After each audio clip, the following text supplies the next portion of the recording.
வணக்கம் நண்பர்களே, மற்றொரு கலந்துரையாடலில் உங்களோடு இணைந்து கொள்வதில் மிக்க மகிழ்ச்சி. இன்றைக்கு மிக சுவாரஸ்யமான வரலாற்றின் பின்னோக்கி சென்று ஒரு சுவாரஸ்யம் மட்டுமல்ல, மிக முக்கியமான ஒரு விஷயத்தை நாங்கள் பார்க்க போகின்றோம். நாங்கள் கடந்த கால காணொளிகள்ல எங்களோட போராட்ட வரலாறு, அரசியல் வரலாற்றுடைய கடந்த காலங்களை சென்று அதனை மீள்பார்வையிடுகின்றோம். அந்த வகையில அண்மையில வெளியான ஒரு கட்டுரை, செட்டி தனபாலசிங்கம் பற்றிய கட்டுரை மிக முக்கியமாக சமூக வலைத்தளங்கள்ல ஒரு பேசுபொருளாக மாறி இருக்கின்றது. அந்த விடயம் தொடர்பில் அக்கட்டுரையை எழுதியவரும் உங்களுக்கு மிக நன்கு அறிமுகமானவரும் ஆய்வாளருமான ராதா மனோகர் எங்களோடு இணைந்து கொள்கிறார். வணக்கம். வணக்கம் ஜெயபாலன் அவர்களுக்கும் வாசகர்களுக்கும் நன்றி. வணக்கம். உண்மையிலேயே அந்த கட்டுரையை வாசிச்ச பொழுது பல புதிய தகவல்களை எங்களுக்கு பெறக்கூடியதாக இருந்தது. அன்றைய கால சூழல் பிரதிபலிச்சும் இருந்தது. இந்த கட்டுரைக்குள்ள நாங்கள் போறதுக்கு முதல் உங்களுக்கும் செட்டி தனபாலசிங்கத்துக்குமான அந்த உறவு எப்படி இருந்தது?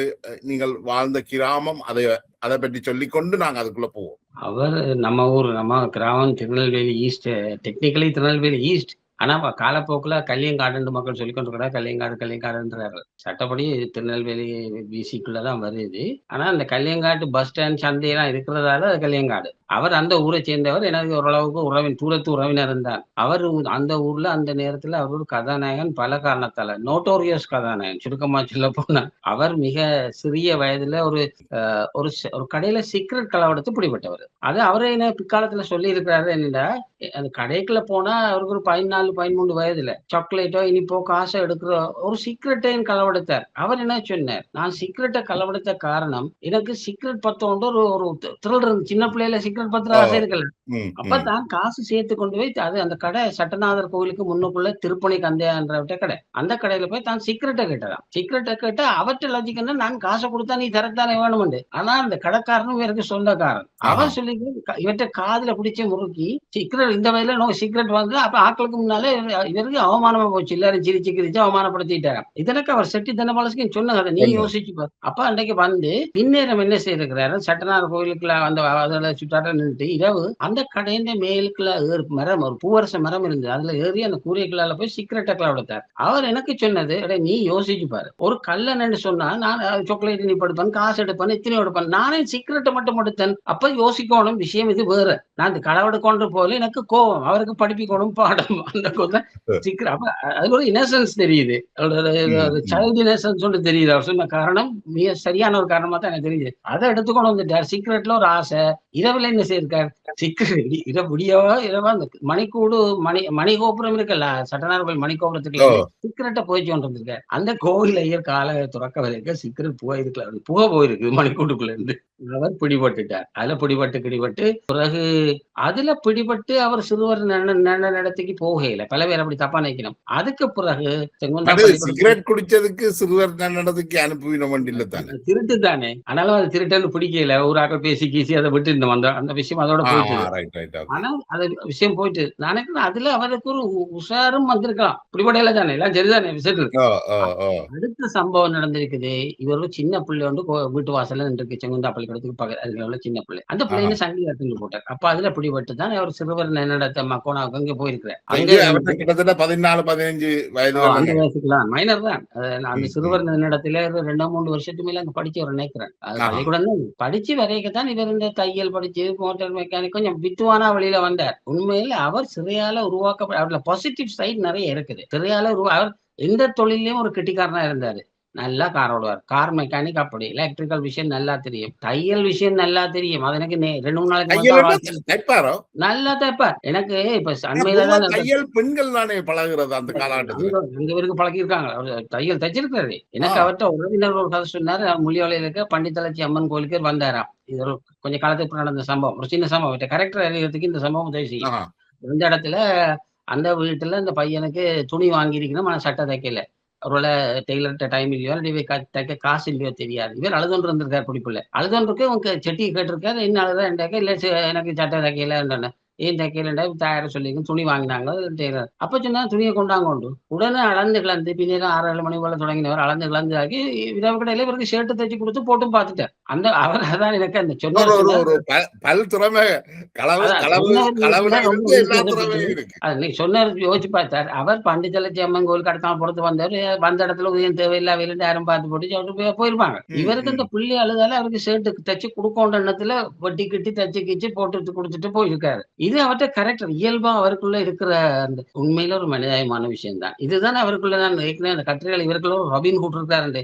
ஏழைபாளைய ஆட்களுக்கெல்லாம் காசு நல்லா விசுக்கியிருக்கார். கொள்ளை அடிச்ச களவெடுத்த காசுகளை இப்படி விசுக்கியிருக்கார் தாராளமா. மற்றது அந்த காலத்துல அடிபட்ட ஒரு முக்கிய கதை, யாழ்ப்பாணத்துல முதல் தடவையா மண்ணெண்ணெயில கார் ஓட்டலாம்னு செய்து காட்டினவர் இவர் தான். இவர் ஒரு பழைய ஒர்க்ஷாப் வச்சிருந்தார். மண்ணெண்ணெயிலாம் ஓடுறது.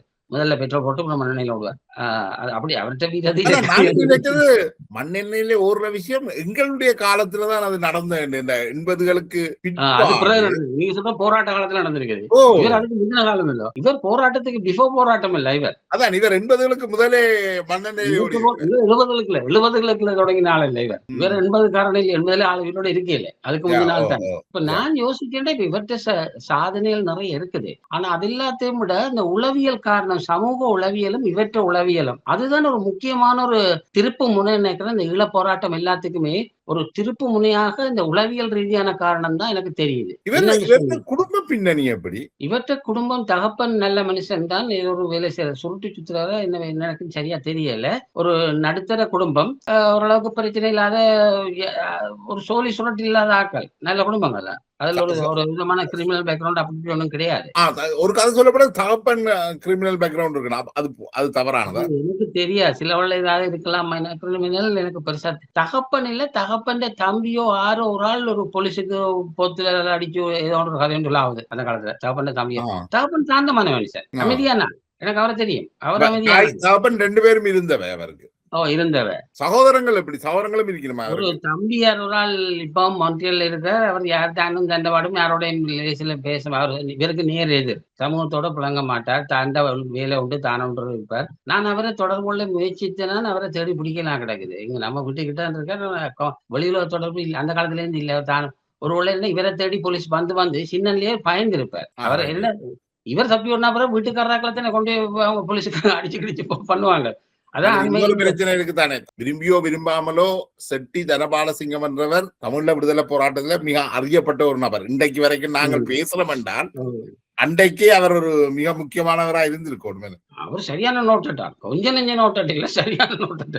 அப்ப அதால அது அந்த அந்த பாதிப்பு அவருக்கும் இருந்த தம்பியாருக்கும் இருந்தல்ல. குடும்பத்துக்கு நிச்சயமா இருக்கும்னு தான் நான் நினைக்கிறேன். அதுதான் அவர் அமைதியா ஏன் அண்மையில உங்கள்ட்ட பேட்டி சொன்ன முல்லைத்தீவு எம்பி கனகேந்திரன் அவர் ஓ சொன்னாரு. 6வது போலீஸ் கனாதன். சனத்தை பிடிச்சிட்டு போக முடியாது. இவர் ஓப்பனா இருந்தார். வேலை செய்து குடும்பத்தை கவனிக்கணும் ஒரு ஒலிக்கே இல்ல. செட்டியை தேடி வரலாம் இவரை பிடிச்சிட்டு போறது. ஒன்றோட்ட தான் தானே. ஓ ஓ இவர் எல்லாம் அவருடைய குடும்பம் தான். அப்ப அந்த யாழ்ப்பாண சமூகம் அந்த காலத்துல நீங்க நல்லா கவனிச்சு பாருங்க. 70ல உங்களுக்கு தெரியும். படிப்புல உச்சத்துல இருந்தது. ஆனா வேலை இல்லா திண்டாட்டம் பயங்கரமா இருந்துச்சு. எல்லாரும் படிச்சு போட்டு ஒரு வேலைக்கு ஒரு சாதாரண சின்ன வேலை ஒரு வேலை எடுக்க பெரிய கஷ்டம். அப்ப அந்த நடுத்தர வர்க்கம் அது சிறியமான கஷ்டப்பட்ட காலம் இருக்கல்லோ பானுக்கு தட்டுப்பாடான காலங்கள் அப்படி இப்படி பைனான்சியலி ரொம்ப நடுத்தர குடும்பம் இல்ல உயர்தர நடுத்தர வர்க்கம் கூட பானுக்கு வழி இல்லாத ஒரு காலம் வந்துச்சுது. சாப்பாட்டு கஷ்டமான ஒரு காலம். அப்ப எந்த விதமான தொழில் வாய்ப்பும் இல்ல. ஒரு முன்னேற்றத்துக்கு வெளிநாட்டுக்கும் போயிடாது. அப்ப அதுவும் தொடங்கல தானே. எந்த விதமான வாழ்க்கை அன்றாடம் காலையில எழும்பைக்க எல்லாருக்கும் ஒரு கேள்விக்குறியா எழும்பிச்சு. அன்றைய சாப்பாடு வருமானம் அரிசி பான் எடுக்க முடியுமா? வேலை வாய்ப்பு என்ன? அடுத்தது போலீஸ் போலீஸ் முழுக்க முழுக்க சிங்கள போலீஸா அந்த காலத்துல இருந்துட்டு. அது ஒரு காரணம். பாஷை விளங்காதாலேயே இனங்களுக்கு இடையில ஒரு முருகல் நிலை. அவன் சும்மா சிங்களம் கிடைச்சாலே இதை பயப்படுங்க. தங்களுக்கு எதிராக காய்க்கிறான். அப்படி ஒரு நிலைமை. அப்படி நிக்க நிலைமை அதே சமயம் போராட்டம் ஒண்ணும் ஆரம்பிக்கல. அதனால எதிர்த்து போராட்ட வழியில தொடங்குறதுக்கு அந்த சமூகத்துக்கு தைரியமோ இதோட தொடங்கவில்லை. அதான் உண்மை. தைரியம் இருந்துட்டோ இல்லையோ தொடங்கவில்லை. அப்ப முதல் தடவையாக ஒரு இறுக்கமான சூழ்நிலை போலீஸ் ராஜ்யம் 100% இருந்தது. மக்கள்கிட்ட தனிநாடோ தமிழரசு கட்சி அந்தந்த போராட்டம் அந்த கொஞ்சம் கொஞ்சம் வர தொடங்கினாலும் எதிர்க்கிறதுக்கு யாருக்கும் வயசு இல்ல. இளைஞர்கள் அப்ப குறிப்பா 70ஆம் ஆண்டு தேர்தல்ல தமிழ் அரசியல்ல தனிநாடுன்ற விஷயம் 70 தேர்தல்ல அறிமுகப்படுத்தப்பட்டது சுயாட்சி கழகத்தால. இவரும் நல்லூர் தொகுதி தான். அப்ப சுயாட்சி கழகம் அது வரைக்கும் தமிழரசு கட்சியின் கோட்டை. முதல் தடவையாக 70ஆம் ஆண்டுல கல்யாங்காட்டு சந்தையில சுயாட்சி கழக கூட்டம் நடந்தது. அது பெரிய ரெக்கார்டா. காங்கிரஸும் கூட கூட்டம் செய்ய முடியாத இடத்துல சுயாட்சி கழகத்தில் நடந்துச்சு. அந்த இடத்துல நிறைய பேர் சுயாட்சி கழகத்தால இருக்கப்பட்டார்கள். அது இந்த தனித்தமிழ்நாடு கோஷம் கொஞ்சம் விடுபட்டது. இவரெல்லாம் உறவினர் 2 பேர் அதுக்குள்ள இருந்துச்சு சுயாட்சி கழகத்துல. தனித்தமிழ்நாடு வேணும்னா இளைஞர்களுக்கு ஒரு கதை வந்துச்சு. எப்படி நாங்க நாடு பிரிக்கிறது, சண்டை பிடிக்கிறது, அது எல்லாமே ஒரு கனவு கற்பனை மாதிரி. அவங்களோட கவர்மெண்டோட எப்படி மோத முடியும், நாங்க ஒரு 50 பேரை சேர்த்து ஃபைட் பண்ணிடலுமோ, அப்படி இப்படி சாதாரண கதைன்றது ஓரளவுக்கு பரவலா அந்த தொகுதியில இருந்துச்சு. இருந்த நேரத்துல அடுத்த கட்டத்துக்கு நாம சண்டை பிடிக்கும். சண்டைன்னு பெருசா இல்ல. ஒரு போலீஸை எங்களால சுட முடியும், பேங்க கொள்ளையடிக்க முடியும், எல்லா கிரைமும் அதாவது லாவை எங்களால பிரேக் பண்ண முடியும். இலங்கை அரசாங்கத்தின் லா அண்ட் ஆர்டரை பிரேக் பண்ணி போட்டு உயிரோடையும் இருக்க முடியும். தப்பி இருக்க முடியும். முந்தி பிரேக் பண்ணினா அவர் முடிஞ்சார். ஆனா அது பிரேக் பண்ணி போட்டு we can survive and we can continue breaking என்ற அந்த இதை அறிமுகப்படுத்தினவர் செட்டி தனபாலசிங்கம். அப்போ ஒரு இதுல அவர் கதாநாயகன் ஆயிட்டார். அதுல ஒரு கனெக்ஷன் இருக்கா? இப்ப அந்த நீங்க சொன்ன இந்த அரசாங்கத்தின் சட்டத்தை முதல்ல மீறுறவர்களாக சட்டவிரோத செயற்பாடுகள்ல ஈடுபடுபவர்கள் இருக்கிறோம். காரணம் அதா இருக்கலாம். ஏற்கனவே சட்ட உள்ளுக்கு இருந்து வந்தவர் இல்ல, லோவ பிரேக் பண்ணி தண்டனை அனுபவிச்சு வெளியில வந்தவர். மற்ற இயல்பிலே ஆள் கொஞ்சம் கெட்டிக்காரன், திறமசாலியாட்ட பர்சனல் ஸ்கில் ஒன்று இருக்குல்ல, அவருக்கு கல்குலேஷன் போட்டு இதை செய்து போட்டு என்னால தப்ப முடியும், அப்படி தப்பியும் காட்டிட்டார். தொடர்ச்சியா தப்பி காட்டினவர் தான். ஒரு கட்டத்துல அதெல்லாம் களைச்சு போய் இதெல்லாம் எனக்கு சரிவரான்னு முட்டை கட்டி வச்சார். அது ஒரு விஷயம். தப்ப முடியும்னு காட்டினது பல பேரை அந்த வழியில தூண்டிச்சது. நிறைய இளைஞர்கள் சட்டவிரோதமான விஷயங்கள் கொண்டு வைக்கிறதெல்லாம் தொடர்ந்ததுக்கு செட்டி தனபாலசிங்கம் தான் முன்னோடி. இவரை பார்த்துதான் பல பேருக்கு இன்ஸ்பிரேஷன் வரத்திலிருந்து ஓகே நாங்கள் இது செய்யலாம், நாங்க நினைக்கிற அளவுக்கு போலீஸோ இந்த நிர்வாக அமைப்பு முறையோ சட்ட லா அண்ட் ஆர்டரோ பெருசா பலம் வாய்ந்தவை இல்லை, நாம இவையில முட்டி மோதி பார்க்கலாம், பாசிபிள் டு ஃபைட் என்ற ஒரு ஐடியாவை யார் என்ன சொன்னாலும் செட்டி தனபாலசிங்கம் தான் கொடுத்தாரு. இதுல பாத்தீங்கன்னா இந்த 71ஆம் ஆண்டுதான் அந்த ஜேவிபி கிளர்ச்சி தென்பகுதியில ஏற்படுது. ஜேவிபி கிளர்ச்சியும் இவர்களுக்கு ஒரு உந்துதலை கொடுத்திருக்கு. அங்கேயும் வந்து போலீஸ் ஸ்டேஷன் மீதான தாக்குதல் நடந்தது. இவருக்கும் ஜேவிபிக்கும் தொடர்பு இருந்தோ தெரியாது. அந்த செய்திகளை பார்த்திருக்கிறாங்க. இவர் பார்த்திருப்பார். செட்டி தனபாலசிங்கம் தெரியத்தை கொடுத்திருக்கலாம், என்ன தெரியாது. அடுத்தது வந்து இப்ப நாங்கள் பிற்காலத்துல நாங்கள் அவற்றை செயற்பாடுகளை இதோட ஈடுபடுத்துறோம். உங்களுக்கும் அவருக்கும் ஒரே வயதா, ஒரே காலகட்டமா? நான் ரொம்ப வயசு குறை, அவரோட ஒரு 6-7 வயது குறைஞ்சது எனக்கு குறைவு. அப்ப அவரோட நீங்கள் என்னென்ன அவரோட நீங்க அவர் ஊர்ல வாசிய சாலையில கூடுற கூட்டங்கள் இருக்குல்ல, அப்படியான பொது இடத்துல உள்ள கூட்டங்கள் தான். கூட்டத்துல அவரை சுத்தி நிறைய பேர் பல வயசாக்களும் கூட அவர்கிட்ட கதையை வாயா பிளந்து கேட்டுட்டு இருப்பாங்க. நல்ல ஒரு கதை சொல்லியாவும் இருந்திருக்கிறார். அப்ப அவர் நல்ல கதை, நல்ல ஸ்டோரிஸ்ட் எல்லாம். அவர்கிட்ட நிறைய கதைகளும் இருந்துச்சு. அவர் நிறைய கதை சொல்லுவார். ஒரு சினிமா நடிகனுக்குரிய கவர்ச்சியா சிரிச்சு நல்லா பேசுவார். அதான் சொன்னாங்களே, அரவாசியும் போலீஸ்ல இருந்து மாட்டிட்டு தப்பி வர்றது காரணம் அந்த கதை சொல்லித்தான் தப்பி வர்றது. போலீஸுக்காரன் டக்குண்டு உள்ளால விழுந்து அப்படி இப்படி என்னென்னவோ எல்லாம் சொல்லி உண்மையான ஆல்ரவுண்டர், அதுல மாற்று கருத்து இல்லை. நான் அவர்கிட்ட ஒரு இடத்துல சிக்கப்பட்டிருக்கேன். என்னன்னா அந்த காலத்துல மெல்ல இந்த இயக்கம் பேர் வரையில, ஆனா ஒரு கூட்டமா கூடி செய்து இது அப்படி இதாக்குற இடத்துல ஒரு இடத்துல நான் அவர்கிட்ட ஒரு 1 வீக் அவர்கிட்ட இடத்துல அவர்ல டிபெண்ட் பண்ணிருக்க வேண்டிய சூழ்நிலை எனக்கு வந்துட்டுது. ஒரு இடத்துல வந்துட்டுது. அது இலங்கையில இல்ல, இந்தியால, தமிழ்நாட்டுல. It's very beginning. உண்மையா சொல்ல போனா அவர் இந்தியாவுக்கு போய் வரவராகவும் இருக்கிறார். அப்ப அவர் சர்வசாதாரணமா போயிட்டு வரவர். அப்ப தமிழ்நாட்டுல குட்டிமணி மட்டும்தான் அப்படி. அப்ப செட்டியும் அதே மாதிரி தான். இவர் இந்தியாவுக்கு போறதுக்காண்டி குட்டிமணி வெள்ளத்துவ தொடர்புல வள்ளங்கள் அப்படி குட்டிமணிக்கு முதலே வர வள்ளங்கள்ல போயிட்டு வந்ததுக்கு அந்த தொடர்பு இவருக்கு இருக்குது. தமிழ்நாட்டுல எனக்கு தெரிஞ்ச அளவுல இயக்கங்களுக்கு முதலாக தளம் அமைச்சது செட்டி தனபாலசிங்கம் தான். அவர் முதல்ல எக்மோர்ல ஒரு 3-4 மாடி பில்டிங்ல கிரவுண்ட் ஃப்ளோரை வாடகை கெடுத்தாரு. அவருக்கு அங்க இயக்க பேர் மாதவன். வாடகை கெடுத்து அது லீஸ் சைன் பண்ணது ஜனார்த்தனன் பேர்ல. இரா ஜனார்த்தனன் அவர் வந்துதானே அந்த பேர்ல தான் லீஸ் சைன் பண்ணது.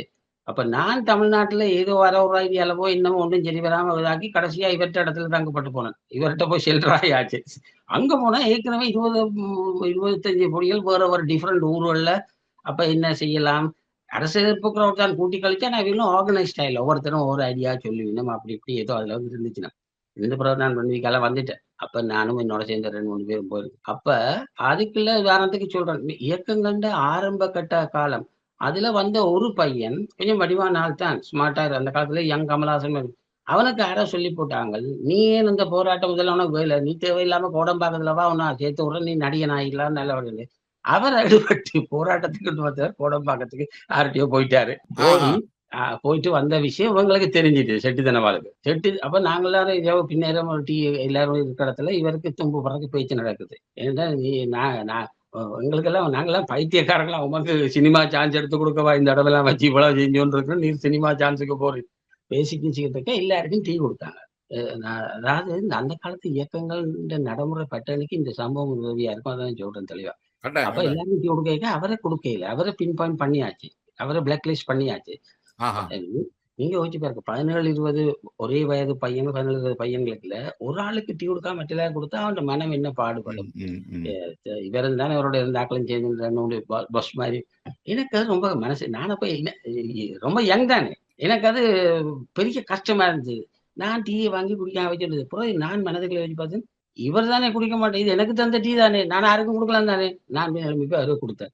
மற்ற பையன்களெல்லாம் பயத்துல வெட்டி எறிஞ்சு விடணும். பயத்துல முறைச்சு டக்குன்னு ஆ. அதிர்ச்சியா பார்த்துட்டுருந்தாங்க. எல்லாம் இவங்க சிரிச்சு போட்டு அப்புறம் எனக்கு ஒரு டீய தந்தாங்க. தந்து முடிய அப்புறம் சொன்னேன். "இந்தால் நீ இருந்தான்டா." துணிஞ்சு அதுக்கப்புறம் அவருக்கு என்ன கொஞ்சம் பெரிய கஷ்டப்பட்டு என்ன சேர்க்கிறதுக்கு. 2, ஆ. 3 தரம். நான் பிறகு எனக்கு எனக்கு எனக்கு அது சரியா வரையல. இந்த போக்குல கதைகள்ல எனக்கு ஒத்து வரையல. எனக்கு ம். கம்ஃபர்டபுளா இல்ல. அதனால தப்பி பிழைச்சுட்டேன். நல்லா இல்லாட்டி எடுபட்டு போயிருந்தா இப்பவும் நானும் மேல போய் சேர்ந்திருப்பேன். அது ஒரு விஷயம். ஒரு நினைவு கூட நான் வச்சிருப்பேன் சிலோட. இருக்கலாம். இப்ப நீங்க அந்த அந்த அந்த 25 பேர்கிட்ட வந்தேன்னு சொல்றீங்கள் தானே? ஓ! அவையில உங்களை யாராவது அடையாளம் எனக்கு காணக்கூடியதா தெரியாது. இருக்காங்க? அப்புறம் ஒருத்தரும் தொடர்பு இல்லாம போச்சு. அது நீண்ட காலமா அவர் வச்சிருந்தார். அது அந்த டைம்ல எனக்கு பிறகு அந்த கேள்விப்பட்டது டைம்ல இந்த 25 பேரும் ஏதாவது பேருக்கு கீழே ஒன்று சேர்ந்திருக்கிறோமா என்னண்டு அது என்ன? இது ஒன்றுமே எனக்கு தெரியாது. நாங்க பயத்துல எல்லாரும் புதாக்களா இருக்கணும். எங்களுக்கு ஜெட்டின்ற பயம் வேற. அப்ப ஒருத்தருக்கு ஒருத்தர் கதைச்சு கொள்றதில்ல. கம்யூனிகேஷன் ஒருத்தருக்கு ஒருத்தர் இல்ல. எங்களுக்கு ஒண்ணும் தெரியாது. ஆனா இல்ல அந்த பிறகு துவக்க கட்டத்திலேயே அந்த பயம் வந்துட்டுதாங்க. பயம் வந்துட்டுது. ஏனென்றால் இவர் ஏன்? இவர் பேசிக்கலி தனபால் என்ற செட்டி தனபால் என்று சொல்றவர் போலீஸ், ஆர்மி எல்லாத்தையும் is a law breaker champion தானே அவர். அவர் ஆஹா. இஸ் அவர் அந்த கேரக்டர் நான் அந்த அவர்தான் லீடர் அப்ப. அவர் லீடர். அவர் நேச்சுரல் லீடர் அவர்தானே. நாங்களும் அந்த பயம் இருக்கு. அவர பார்த்தாலே என்ன உடனே போலீஸ் ஸ்டேஷன் விடுற காட்சி, பெங்களூர் அடிக்கிற இந்த காட்சி தானே அவர சுத்தி இருந்த இமேஜ் முழுக்க இருந்தது. ஆனா கதை கேட்க அவர் ஒண்ணும் தெரியாத மாரி தான் சாந்தமா கதைப்பார். ஆனா நம்மளுக்கு அந்த பயம் தான் அடித்தளத்துல இருந்தது. ஆஹா. அதாவது எலக்ட்ரிக் கரண்டோட நாம விளையாடக்கூடாதுன்ற ஒரு பயம். பிறகு கேள்விப்பட்டேன் பல இயக்க தலைவர்களும் அந்த இடத்துல அதுல வந்து தங்கி இருந்துட்டு போயிருக்கேன். பிரபாகரனும் மாமேஸ்வரனும் நிறைய பேர் பிறகு இயக்கக்காரன்னு சொல்ற கனவேருக்கும் அதுதான் ஆரம்பத்து தங்குமிடமா இருந்திருக்குது. ஆஹாஹாஹா. அது ஜனார்த்தன் என்ற பேர்ல எடுக்கப்பட்டது. ஜனார்த்தனும் அங்கான் இருந்தவர். அவரு ஒரு பொசிஷன்ல இருந்தாரு.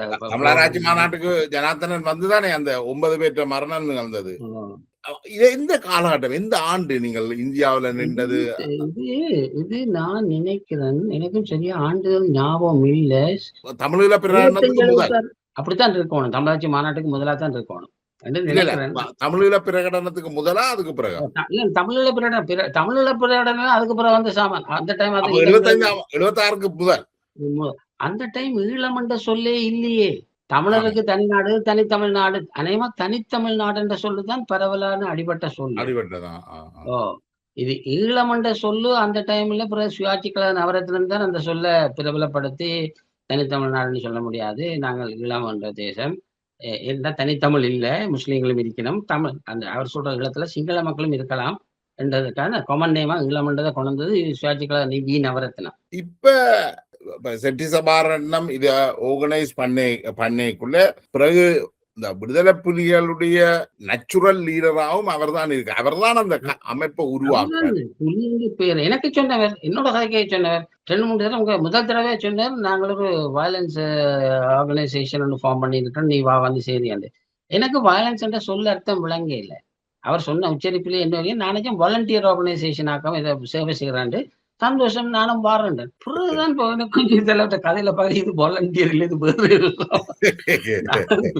நாங்கள் ஒரு வாலண்டியரா அப்படிதான் 2க்கும் சொல்லு வயலன்ஸோ வாலண்டியரோ நான் சொன்னது வாலண்டியர். அமைப்பு சரி வர முடியும். பிறகுதான் எனக்கு சொன்னார் இந்த இதுல நான் சாஞ்சி இருந்து கொண்டு டீ குடிச்சு வச்சுனேன். இப்போ உண்ட கையில ஒரு எஸ்எம்ஜி இருந்தா எப்படாவது சரியா உனக்கு தான் அது பொருத்தம். அப்பதான் விளங்கிச்சு, ஓஹோ இது வாலண்டியர் ஆர்கனைசேஷன் இல்ல, ஒரு ஏதோ சப்மிஷன் கன் எல்லாம் கிடைக்கிறான். எனக்கு அப்ப இருந்துச்சு இது வாலண்டியர் இல்ல, இது வயலன்ஸ். அவர் அந்த அந்த இயக்கத்தின் இந்த புலிகளை உருவாக்கி அது பெயர் வைக்கலையும் ஒரு வெடிமருந்துன்ற பேர் தான் வைக்கிறவன் நினைக்கிறேன். அவருக்கு இந்த வயலன்ஸ், அதாவது இந்த ஆர்கனைசேஷன் அவர் ஆரம்பத்துல அவர் அறிமுகப்படுத்தினது வயலன்ஸ் குரூப் தொடங்கி இருக்காங்க. அது சொன்னார், நாங்க new tigers, Tamil new tigers அதெல்லாம் சொன்னவர் தான் 2-3 தடவை. கேள்விப்பட்டா வேற அந்த தாங்கள் வெடிமருந்துன்ற பேரோட இயக்கம் துவங்கிட்டோம் என்று போய் இங்க ஒரு ஹாலிவுட் படத்துல ஏதோ டெசர்ட் டைகர் பேர், அது ஒரு இன்ஸ்பிரேஷன். இது போத் 2 காரணம் இருக்கலாம். அப்ப அந்த டிஎன்டி என்ற அந்த வெடிமருந்துக்கு இவ கொடுத்த விளக்கம் தான் இருக்கக்கூடும், தெரியல, இருக்கலாம். அப்ப நேச்சுரல் லீடரா இவர் வரார், பிரபாகரன் வந்து இவரோட இணைகிறார் நினைக்கிறேன். எனக்கு தெரிய ஐடியாலஜி தமிழ் மக்கள்ல ஒரு ராணுவ ரீதியான ஒரு பலம் இருக்கணும். அதை மிஞ்சி இவர் பெருசா ஆழமா அரசியல் சிந்திச்சதா எனக்கு தெரியல. இதுக்கெல்லாம் என்னோட பேசினார். இவர் தமிழ் மக்களுக்குள்ள ஒரு ராணுவ பலம் இருக்க வேணும், போலீஸ அட்டாக் பண்றதுக்கு ஆமி வந்தா, அப்ப ஆமி பெருசா இல்ல, அதையும் அடிக்கக்கூடிய அளவுக்கு நாம ஒரு குரூப் ஃபார்ம் பண்ணணும், அந்த கான்செப்டா அவர்ல இருந்தது. நாடு உள்ளுக்குள்ள நம்மளோட பேசக்கு அப்படி பேசல. அப்ப இவருடைய இந்த ராணுவ போலீஸுக்கு எதிரான ஒரு வன்முறையை கட்டமைக்கிற இந்த பலம் அவரை சுத்தி இருந்த ஆட்களும் பெரும்பாலும் அவரை மாதிரி தானே இருந்திருப்பினம். அவர்கிட்ட வந்து சேர தொடங்கினோம். யாழ்ப்பாண சமூகத்துல வந்து ஒரு பழக்கம் ஒன்று இருக்குது. அவர்கள் பெரும்பாலும் அவர்களுடைய யாழ்ப்பாண சமூகம் மட்டுமில்லை, இந்த சமூகமா இருந்தாலும் சொல்வார்கள், படிச்ச கிரௌட் வந்து படிச்ச கிரௌட்டோட தான் சேரும், அதே மாதிரி படிக்காத கிரௌட்டோட சேரும். யாழ்ப்பாணத்துல இது வந்து வலு இறுக்கமாக இருந்தது. பெற்றோர் தானே தீர்மானிக்கிறது நீ யாரோட பழகணும்ன்றதையும். இவரோட சேர இவர் நான் எத்தனையாம் வகுப்பு வரைக்கும் படிச்சிருக்கிறார்?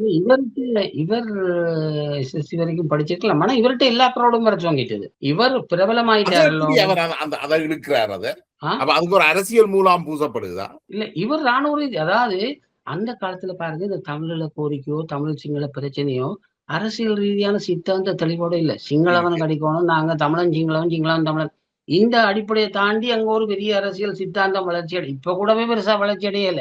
அந்த காலத்துல அப்படி ஒன்றும் வளர்ச்சி அடையல. அப்ப சிங்களவனுக்கு அடிக்க முடியுமோ, சிங்களவனோட சண்டை பிடிக்க முடியுமோ, மோத முடியுமோ, அவன் எல்லாம் செய்து போடுவான், சாமி போடுவான், அதை நொறுக்கி போடுவான். பொதுமக்கள்கிட்ட பொது புத்தி அப்படித்தான் இருந்தது. அந்த பொது புத்தியில இல்ல, சிங்களவனுக்கு நாம அடிக்கலாம், அவன் 10 அடி அடிச்சா திருப்பி 4 அடி அடிக்கலாம், அவனையும் நாம அடிக்க முடியும். அதுதான் அங்க அந்த கோர் ஐடியாவா இருந்தது. போலீஸுக்கும் அடிக்க முடியும், சிங்கள அரசுக்கு அடிக்க முடியும் என்ற நம்பிக்கையை இவர் கொடுத்துட்டார். இவற்றை தாக்குதலும் சிறு களவுகள் செய்து கொண்டிருந்தார். இப்ப இவர் அந்த தாங்கள் திருப்பி அடிக்கலாம் அல்லது ஒரு குழுவா கட்டமைக்கிறதுக்கு என்ன குறிப்பா செய்திருக்கிறார்? இவர் தாக்குதல்கள் தான். இவர் போலீஸுக்கு சுட்டு இருக்கிறாரு, பேங்க் கொள்ளையடிச்சிருக்காரு, பேங்க் அடிச்சிருக்காரு, அப்படி அந்த கிரைம் விஷயங்கள் தான். கிரைம் விஷயங்களுடைய சுருக்கமாச்சுன்னா லா அண்ட் ஆர்டர் அடிக்க தோங்கிட்டாரு. அதுதான் அவருடைய ப்ரொஃபஷனா வந்துட்டு தானே. இப்ப குட்டிக்குமணி வல்வெட்டித்துறை என்று எடுக்கல அன்றைய காலகட்டத்துல இருந்தது அவர்கள் ஒரு கடத்தல் குழு. லா அண்ட் ஆர்டர் பிரேக் பண்ற கம்யூனிட்டியா தானே வந்து தொழிலே அப்படியா போச்சு. இவர் அதே மாதிரி பரவலான அடிப்படையில செய்ய வழிகிட்டாரோ. மற்றது இவரை சம்பந்தமான நிறைய ஸ்டோரிஸ் அப்ப வந்து நம்மளுக்கு இப்ப ஞாபகம் இல்ல. இவர் அங்கே அடிச்சாரு, இங்கே அப்ப அதனால யாழ் மாவட்டத்துல உள்ள எல்லாருக்கும் இவரை எப்படி சந்திக்கலாம், இங்க இவரை பிடிக்கலாம், அப்படியான கிரௌட் எல்லாம் இருக்கு, தேடி பிடிச்சு வந்தெல்லாம் இருக்கு. இவரை அதாவது கேட்டலிஸ்ட் மாதிரி ஆயிட்டார். சுருக்கமா சொல்ல போனா சைக்காலஜிக்கலி இவர் இவர் ஒரு கேட்டலிஸ்ட் ஆயிட்டார். இவரை சுற்றி ஆக வர தோங்கினோம் எல்லா பக்கம். அப்ப ஒரு கட்டத்துல வந்து இதாக்க இவர் ஆர்கனைஸ் பண்ணணும், போராட்டத்தை நடத்தணும்ன்ற எண்ணத்துக்கு இவர் வந்திருக்காரு. அதனாலதான் இவர் குட்டிமணி தங்கத்திரி ஆக்கள்கிட்ட நேரவை சேர்ந்திருக்காரு, கழிச்சிருக்காரு, சேர்ந்து இயங்குவோம். அது எனக்கு ஒரு கேள்வி இருக்கு. என்னென்றால் இவர் கல்லியங்கார அல்லது கிழக்கு திருநெல்வேலி நீங்க சொன்ன மாதிரி, அவர்கள் வல்வெட்டித்துறை, என்னென்ன இந்த உறவு வந்தது? அது அந்த கடத்தல் களவு அதுகளுக்கால வந்து தப்பி உடைக்க வல்வெட்டித்துறை போய்த்தானே போறோம். மற்றது வல்வெட்டித்துறை ஆக்களுக்கும் இவற்ற உறவினர்களுக்கும் ஏற்கனவே நட்பு இருந்து கடத்தல் ரீதியா.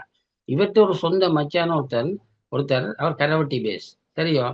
அது பேர சொல்லாம புள்ளியெல்லாம் இங்க இருக்கிற பேர சொல்லல. அவர் அவர் வல்லுட்டுத்துறை ஆட்களுக்கு கார் ஓடுறாரு. அப்புறம் அவரும் வெள்ளத்துல போயிட்டுலாம் வந்திருக்காரு. இவருக்கு சொந்த மச்சான். அவர் இருக்கிறது கரவட்டி. இவர்ட்ட ஒரு கரவட்டிலே மிதிக்கணும். வடமராட்சி. ம்ஹ்ம். ம்ஹ்ம். அப்ப அந்த தொடர்பா இருக்கலாம். அப்புறம் அவருக்கு என்னுடைய கொழுவுல வந்தேன்னு ஒருக்கா அரேஞ்ச் பண்ணி குடுத்த வள்ளம் சரியில்ல. தங்கள ஏமாத்தி போட்டான்னு இவரு எனக்கே சொல்லி பேசினார். மச்சான்காரன். அது ஒரு விஷயம். ஆ, என்ன ஆ. அது பழகுறவன கொண்டு வந்து விட்டுட்டான்னா, அவனுக்கு சரியா ரூட் தெரியாம நடுக்கடல்ல கொண்டு இறக்க பார்த்தானுங்க. அது ஸ்டோரி இருக்கு. அப்ப இவர் குட்டுமணி தங்கத்திரியாக்களோட போனது ஆர்கனைஸ் பண்ணுவோம்னு தான். ஆ, ஆ, ஆ, ஆ. ஈழ போராட்டத்த ரேண்டம் வயலன்ஸ்ன்றத தாண்டி ஒரு ஆர்கனைசேஷனா பில்டப் பண்றதுக்கு அங்க போயிருக்கிறாரு.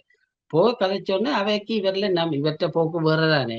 ம், அப்ப நான் ம். அறிஞ்ச அளவுல அவர் இவரு கொஞ்சம் டிசப்பாயிண்டட் சொல்லியிருக்காரு. "உன்ட போக்கு வேற, எங்கட போக்குகள் வேற. நீ இயங்கு, நாங்களும் இயங்குவோம். பரஸ்பரம் மியூச்சுவல் ஹெல்ப் பண்ணுவோம்ண்டு." அந்த ஹெல்ப் ஏற்கனவே வேற ஒரு நம்பிக்கை குரூப் இல்ல. சொல்றதில்ல. குட்டிப்பண்ணி தங்கத்துறைக்கு ஏன்டா தங்கத்துறைக்கு கொஞ்சம் பொலிட்டிக்கல் பேக்ரவுண்ட் இருக்குன்னு நினைக்கிறேன். அப்ப அதுல தான் பிரபாகரன் இவர்ட்ட ஜாயிண்ட் ஆனது. இவர செட்டி எண்ணெய பஸ்ல ஏத்திட்டு வான்னு சொல்லி, இந்த தம்பி செட்டி எண்ணெய போய் பஸ்ல ஏத்திட்டு வான்ட்டு பிரபாகரன இவருக்கு சாய்ச்சு விட்டது. யார் பஸ்ல யார் சாட்சி விட்டது? குட்டுமணி தங்கத்திரியாக பிரபாகரன பிடிச்சு விட்டது. தம்பி செட்டி எண்ணெய போய் பஸ்ல ஏத்திட்டு வான்னு. பஸ்ஸுக்கு நடந்து வார வழி முழுக்க செட்டி எண்ணெய் வழக்கமானது ஸ்டோரி டெல்லிங்க தொடங்கிட்டது. ஸ்டோ ஆ.